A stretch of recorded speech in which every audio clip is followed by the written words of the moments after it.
Welcome to this edition of Head to Head. I'm your host, Cam McKinney, and this is episode number 314 of the podcast. And on this episode, I'm talking about Minnesota Timberwolves big man, Rudy Gobert. Rudy Gobert has become one of the NBA's most disliked and dissected players. His calling card has always been his defense. He's won the NBA Defensive Player of the Year award 4 times. Only 2 other players in NBA history have won the award that many times, and they are Dikembe Mutombo and Ben Wallace. Gobert for his career has averaged 11.8 rebounds per game. That's tied with Dwight Howard for 20th all time, and that's more rebounds than Charles Barkley, Kareem Abdul-Jabbar, and Joel Embiid. So then why exactly is Rudy Gobert hated by so many? I have a theory that it's mainly because NBA fans love offense. It's why Michael Jordan is considered the best basketball player of all time, because we love the guy who shoots the last shot at the end of the game. Yes, Jordan was a great defender as well. He won a Defensive Player of the Year award, but that's just a cool fact for NBA fans. Watching Gobert play offense is just not entertaining, and it was the same for Dennis Rodman and Ben Wallace, but the difference was those guys were on winning teams. Rudy Gobert has yet to win an NBA championship. And a big part of the discourse is the fact that Gobert has won the Defensive Player of the Year 4 times in his career. And I've said this in the past. It's annoying that mainly big men win this award, especially in today's NBA where you have to guard the likes of Steph Curry. It made sense in the 2000s to give the award to big men like Alonzo Mourning because he was going up against the likes of Shaq and Tim Duncan. The best players in the NBA were big men. Big men were averaging 25 points per game. They were the dominant forces, especially going back to the 80s when Kareem was playing basketball. Yes, the league still has Nikola Jokic and Joel Embiid, but there aren't as many superstar big men in today's NBA. So to only consider big men like Rudy Gobert is insane. And the media just keeps voting this same guy over and over again as the NBA Defensive Player of the Year. I think a lot of this hatred has to do with that fact that he has now been called the best defender in NBA history, and then when people see him make a slip up on defense, they go, oh look, he's not the best defender I've ever seen. It's more resentment than it has anything to do with Rudy Gobert. I think fans are just tired of him winning this award. I think players are probably tired of him winning this award. And I would like it on record that I'm not one of these people who think he's an overrated defensive player. I know he got ridiculed for not being able to guard Luka Doncic on the 3-point line, but that's ridiculous. And even the best perimeter defenders alone cannot stop Luka Doncic. Rudy Gobert has become an easy target, so that's why I believe a lot of people like mocking him,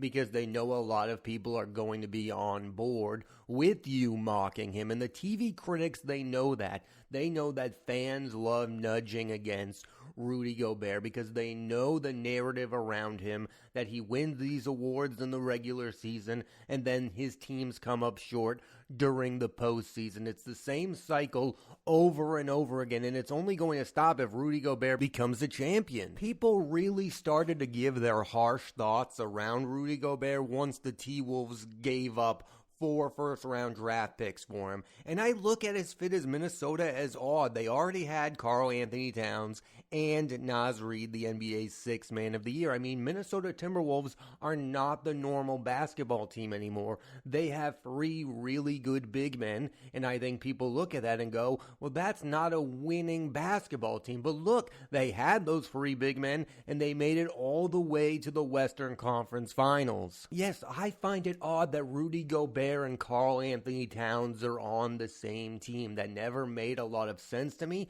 but it's worked out. I'm more irritated by Karl Anthony Towns because I think that guy is uber talented, and for whatever reason, it just doesn't come together at the right time. He was never a fit with Andrew Wiggins. Now he's a weird fit with Anthony Edwards, although Anthony Edwards is just so good that he's able to get past the fact that him and Karl Anthony Towns have yet to become this great duo. I just feel like Karl Anthony Towns has never been able to become a great Robin to somebody's Batman or vice versa, because when he was the guy the T-Wolves were building around, he couldn't fit well with Andrew Wiggins. And now that they're building around Anthony Edwards, he's still an odd fit. And the T-Wolves are paying him and Gobert a boatload of money, and that's another reason to look at Rudy Gobert and say, why aren't you better in the postseason when we're giving you all of this money? And I just don't understand that thought. Rudy Gobert is getting all of this money because the media is giving him all of these awards. They are almost creating a guy and then tearing him down, which I know is something that the NBA loves to do. They love to build someone up and then to tear him down. I also know that some of the hatred around Rudy Gobert comes from his off-the-court antics. The way he reacted to COVID was reprehensible, but in fairness, he's an athlete who didn't know how big a deal the virus was. My feelings on Rudy Gobert as a player go all the way back to his time with the Utah Jazz, where he was paired with Donovan Mitchell and coached by Quinn Snyder, and they were consistent, guaranteed to win 50-plus games, but never felt like a real threat come postseason time. They were good, but they didn't move the needle. You knew what that team was. They were never going to surprise you, and Gobert as a player never surprises. He is what he is, and you either like him as a player or you dislike him, and that's my problem with most NBA big men. They develop, and then they stay the same. Dwight Howard, he was Superman. He was really good, but then his offensive game never evolved. Andre Drummond, he just was what he was for a long period of time. He's a great rebounding center, but his game never evolved. And for Gobert, his game is just not evolving. That's what's so insane about Nikola Jokic. From the time he's been in the NBA to now, his game has gone up so many levels. He's now a lethal three-point shooter. He's the best passer in basketball. That's why people are obsessed with Nikola Jokic, because he's a big man, but he's also a guy whose game has evolved over time. I just don't like these static players who stay the same throughout their entire careers. We want to see you get better. We want to see your game evolve, and maybe that's not fair because these guys come out guns a-blazing. Remember DeMarcus Cousins? His game was so insane at the beginning of his career. He could handle the ball, but then at some point he just stayed the same. And I have that exact same problem with Anthony Davis. I know how uber talented that guy is, but then I watch his offensive game and I go, wow, this guy just isn't evolving enough. I mean, look at the best NBA big men in the history of basketball. Their games offensively evolved over time. Kareem Abdul-Jabbar to Hakeem Olajuwon. I mean, these guys just knew what to do on offense. You watch Dwight Howard and you go, I understand why Kobe didn't like playing with that guy. And you can feel the same way about Gobert on the offensive side of the basketball. He leaves a lot to be desired on that end of the court. I 1000% agree with the criticism that Rudy Gobert is a one-dimensional player.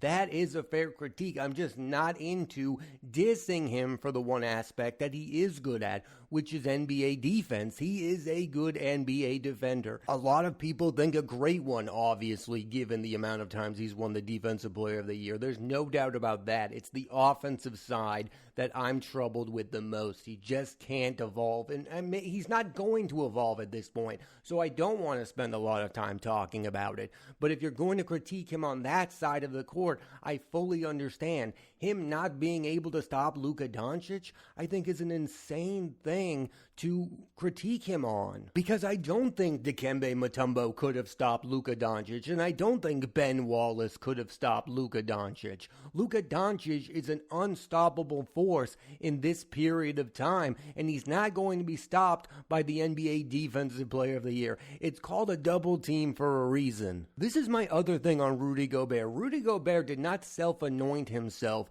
as his all-time great NBA defensive player. The media did that by giving this guy the award 4 times. They put that mantle on him. They anointed him as this guy. And people criticize Rudy Gobert like he's out there every day saying how great of an NBA defensive player he is. I've barely heard this guy talk about anything that wasn't the COVID situation. He's not out here saying he's the greatest NBA defensive player of all time. The media was the one who did that. They kept giving this guy the award. So to continue to criticize Rudy Gobert for coming up short in the postseason and not stopping Luka Doncic is insane behavior. Because again, he's not Dwight Howard. He's not wearing the Superman cape saying he's the best. And I especially don't get the criticisms towards Gobert when he's on a really good basketball team like the T-Wolves. He's averaging the 11 rebounds, and the team made it all the way to the Western Conference Finals. My problem has always been when we celebrate guys with huge rebounding numbers on bad teams. Remember Kevin Love on the Minnesota Timberwolves? Oh, Kevin Love just had a 2020 game. Well, the T-Wolves were terrible. So who cares if the team is bad? We shouldn't anoint this guy just because he's putting up huge rebounding numbers. The same with DeMarcus Cousins. If big men are producing rebounds on bad teams, it shouldn't matter. But Rudy Gobert, since going to the Minnesota Timberwolves, has been a big part of the team turning it around. I mean, they just went to the Western Conference Finals for the first time since 2004. That was 20 years ago. And I just heard somebody on TV say this, that Rudy Gobert is a good role player for the T-Wolves. I think that's disrespectful. Now all of a sudden he's just a role player. I mean, we're not talking about a backup big man. We're talking about a guy who averages 11 rebounds a game. That's not easy to do. I know we're in the world of the triple doubles and the double doubles. I don't think it's easy being a big man in today's NBA because a lot of the time these guys can't be on the court during the ends of games because of the fast pace, and a lot of these guys have to do more than just the rebounding. They have to go to the 3-point line to guard the likes of Luka Doncic. It's not easy playing the position that Rudy Gobert is doing, and he's doing a pretty good job at it. I mean, 11.8 rebounds, helping the team go all the way to the Western Conference Finals. Is he possibly overpaid? Maybe. Did the T-Wolves give up way too much to get him? Absolutely. But that's not on Rudy Gobert. He is what he is at this point. And I feel like these medias, the ESPNs, the TNTs, they just want to have the same conversation about Rudy Gobert year in and year out. And I'm here to say I think we should stop having that conversation because it's not that interesting. This will be the last podcast I talk about Rudy Gobert as an NBA player because, frankly, I don't find him that interesting because he just is what he is. And maybe that's a diss in and of itself, but I don't think it is. I just don't think the narrative is going to ever change around this player. Even if he does win an NBA championship, they'll find another way to get at him. They'll say, oh, he wasn't the best player on the team. Oh, he wasn't even playing the final 4 minutes. The T-Wolves won the title. All I know is this, is that his former teammate Donovan Mitchell got knocked out in the second round, and Rudy Gobert is the one who made it to the conference finals. I'm not hearing people question Donovan Mitchell because they like Donovan Mitchell more because Donovan Mitchell is an offensive basketball player. People are not entertained by defenders. They were not entertained. If Draymond Green were a bigger factor on the Golden State Warriors and he wasn't the third wheel, people wouldn't like him as much. But he was just in the background with Klay Thompson and Steph Curry. He wasn't the best player on the team. Rudy Gobert has been a focal point for NBA teams, and he's been paid like that. So that's why people are more harsh towards him. For instance, when LeBron James was scoring at will against the Golden State Warriors during the NBA Finals, I never heard anybody question Draymond Green. And now Draymond Green is going on TNT and questioning Rudy Gobert. I just think that's insane and unfair and has more to do about how people feel about Rudy Gobert than it does about the game of basketball. And I'm only interested in talking about the game of basketball. My take is that Draymond Green is probably dissing Rudy Gobert because he feels like he should have more NBA Defensive Player of the Year awards than Rudy Gobert. I get it when the media and fans have strong opinions on the league's best players, like with Steph Curry. Oh, is Steph Curry the best player of all time? I get those kind of conversations. I get it when we dissect the career of LeBron James.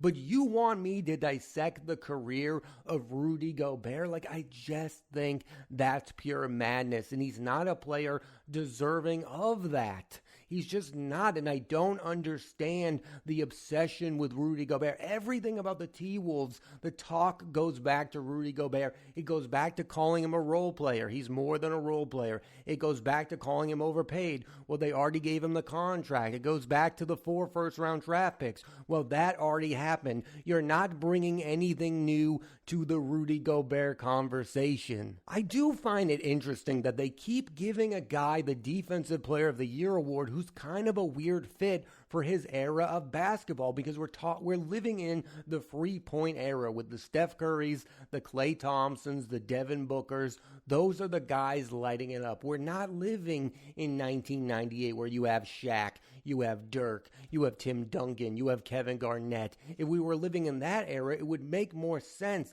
that an NBA big man just keeps winning the Defensive Player of the Year award, and that was what was happening. Dikembe Mutombo and Ben Wallace just kept winning that award because they were defending the best players in the league. You can no longer say that about being a big man in today's NBA. I know they're switching. I know Rudy Gobert sometimes goes up against the likes of Giannis and the best players in the league too. But it's different, and I think Rudy Gobert winning this award over and over again just shows that the voters are going by rebounding and block shots, and they are going by the most basic way to judge an NBA defensive player, where they're not going into a deep dive. I mean, look at Derek White.